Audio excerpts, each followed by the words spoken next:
¿Qué tal? Muy buenos días. Esta grabación la realizo este día jueves 7 de junio del 2016 con el apoyo de mi nieta María Fernanda, que por razones de su actividad político-partidista, pues a veces no está aquí. Sale, viaja mucho, visita muchos municipios, ella anda muy metida y ojalá pueda ser una persona que cuando vaya creciendo quiera más a su país, luche por su país, sea una política que no se deje corromper, que no entre en ese marco de la podredumbre en la que se encuentra en este momento la mayoría de toda la clase política del país. Pero bueno, es algo muy ofensivo lo que ayer pronunció en una gira por el estado de Nuevo León, cuando fue a inaugurar una gasolinera de la empresa OXXO, el secretario de Energía, Pedro Joaquín Codwell, un hombre enriquecido, millonario, son los caciques del estado de Quintana Roo. Él dijo, fíjese, dice, los mexicanos deben, claro, no dijo debemos, no, deben acostumbrarse al alza en precios de gasolina y luz. Carajo, de veras. Yo me acuerdo que cuando se llevan a cabo las reformas estructurales en materia educativa, en materia energética, en materia fiscal, en materia laboral, toda la propaganda que ordenó Peña Nieto que se hiciera en prensa escrita, en la prensa, hasta en redes sociales se hizo, en la radio, en las televisoras, y sobre todo los sujetos estos despreciables que son de hecho voceros del gobierno de Peña Nieto, todo lo que ponderaban y lo bien que hablaban de estas reformas que nos iba a traer grandes beneficios. ¡Újule! Todos íbamos a salir beneficiados con estas reformas. Sí, ahí están los resultados. El fracaso de esta reforma educativa, un problemón que se ha generado en el país. El asunto de estar entregando, yo no diría paulatinamente, de estar entregando toda la riqueza a empresas extranjeras. ¿Usted cree que la energía eléctrica va a bajar de precio? Jamás. Esto no es posible. La gasolina sigue aumentando, a pesar de que dijo Peña Nieto en aquel entonces que esto iba a beneficiar a nuestro país. Estos fueron puras mentiras. Ayer Pedro Joaquín Codwell en la ciudad de San Pedro, allá en Nuevo León, pues dijo eso, que los mexicanos tenemos que acostumbrarnos. Textualmente dijo, el funcionario dijo abiertamente que los mexicanos tendrán que acostumbrarse a la variación de los precios de la gasolina y la energía eléctrica. Pues el pueblo de México no tiene cómo protestar, cómo repudiar, cómo rechazar esto.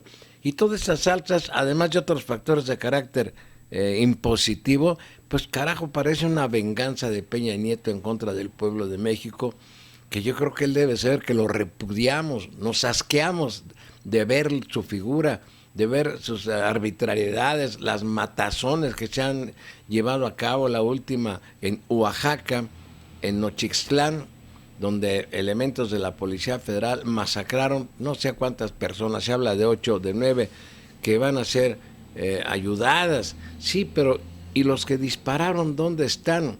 Fueron elementos de la policía, de la gendarmería, dependiente del secretario de Gobernación. No habrá castigo para ellos. Si usted cree que los van a castigar, pues eso no va a ser así.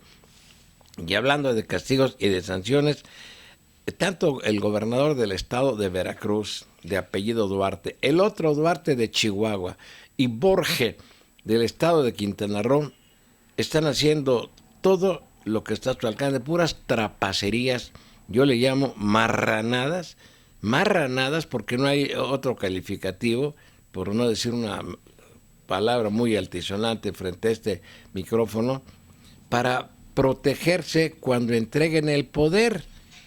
Ayer, por ejemplo, estos ya se venían venir, estaban ya trabajando. Que por cierto, ya me pregunto, ¿es una estrategia que les sugirieron desde Los Pinos, desde Gobernación? Porque es muy casual que casi todos están haciendo lo mismo. Están creando estructuras burocráticas, sobre todo en las áreas donde puede venir una acción punitiva en contra de estos sujetos marranos antes de que dejen el poder oficialmente. Por ejemplo, ayer en Chihuahua, el Congreso sesionó rodeado por elementos policíacos para aprobar una serie de reformas a las leyes de ese estado. Entre ellas, le autorizaron contratar un crédito de 6,000 millones de pesos. Pues sí, usted dirá, es que no es mucho en comparación a las marranadas que hizo Moreira. No, no es mucho, no, nada más que con estos 6,000 pesos, la deuda pública del gobierno de Chihuahua asciende a 52,000 millones de pesos. ¿Quién los va a pagar? ¿El pueblo? ¿A dónde fue a parar ese dinero? ¿A Los Pinos? Una parte de ese dinero. ¿A dónde? ¿A dónde fue a parar todo ese dinero? Se los echaron a la bolsa. Podrán justificar algunas cosas de inversiones mínimas, pero es un dineral hablar de 52,000 millones de pesos si lo confrontamos con la miseria, con la pobreza que en este momento vivimos los mexicanos. Pasamos situaciones muy difíciles, muy críticas. Ayer lo que aconteció también en Quintana Roo, el Congreso también tuvo que ir a sesionar a hoteles de superlujo, protegidos también, para aprobar leyes, también para crear estructuras burocráticas, como la designación de magistrados de un tribunal administrativo. ¿Para qué? Pero son gente que manipula y que controla. Borges, el actual gobernador de Quintana Roo. ¿Para qué? Porque también a él ya le dijeron, vas a ir a parar a la cárcel. No, no van a ir a parar a la cárcel. Están súper protegidos por Los Pinos. ¿Por qué? Eso sí, yo no sé por qué. ¿Por qué Moreira no fue castigado cuando le acreditaron hasta en Estados Unidos propiedades? ¿Por qué no fueron castigados el Fidel Herrera Beltrán? Pues yo no sé qué hicieron o qué dieron y a quién le dieron para que... Esto debe de haber sido a niveles muy altos para no ser tocados. Esto es criminal lo que están haciendo estos sujetos. Son unos marranos, van como 3, 4 veces que repito esta palabra. Son unos depredadores. Estos son los verdaderos enemigos de México. En contra del peje soltaron aquella campaña que era un peligro para México.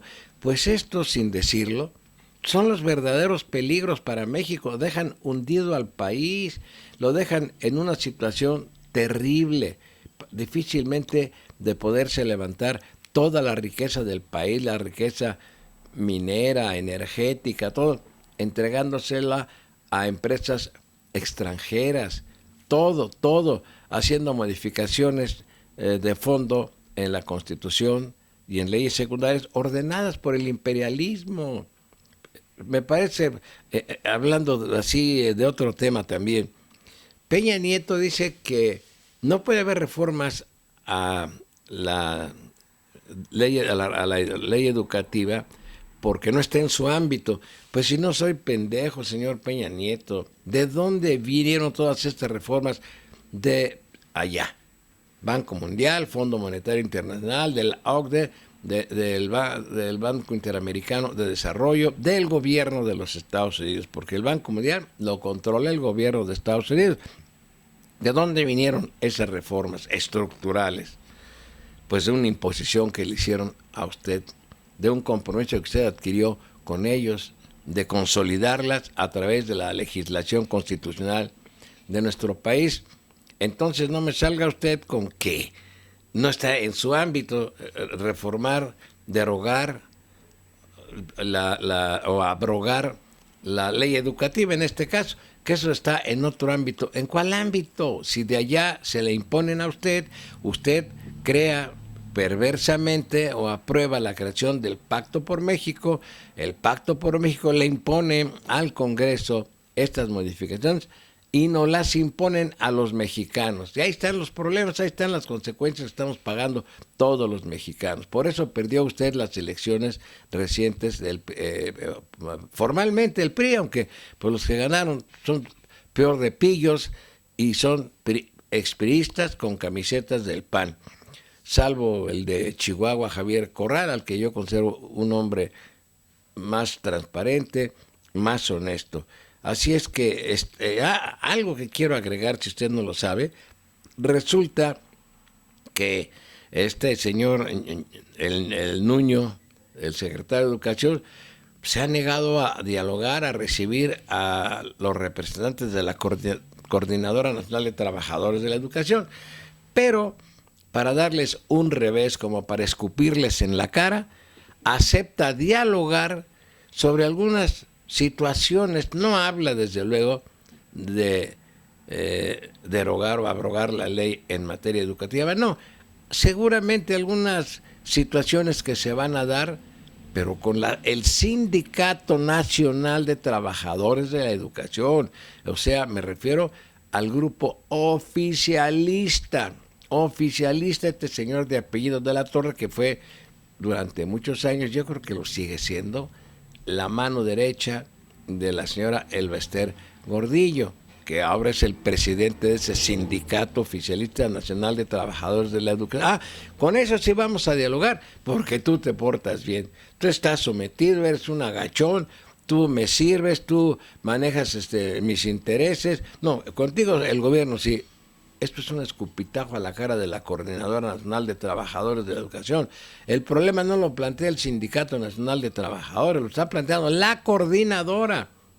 Y como trabajadores, como mexicanos, tienen derecho a ser escuchados y a llevar a cabo algunas modificaciones. Claro, dicen que hay diálogo. ¿Cuál diálogo? Es una simulación. No quieren entrar al fondo de esta situación porque no la pueden cambiar, porque les fue impuesta. Y ya la próxima grabación doy lectura a sus mensajes y los saludo con mucho gusto.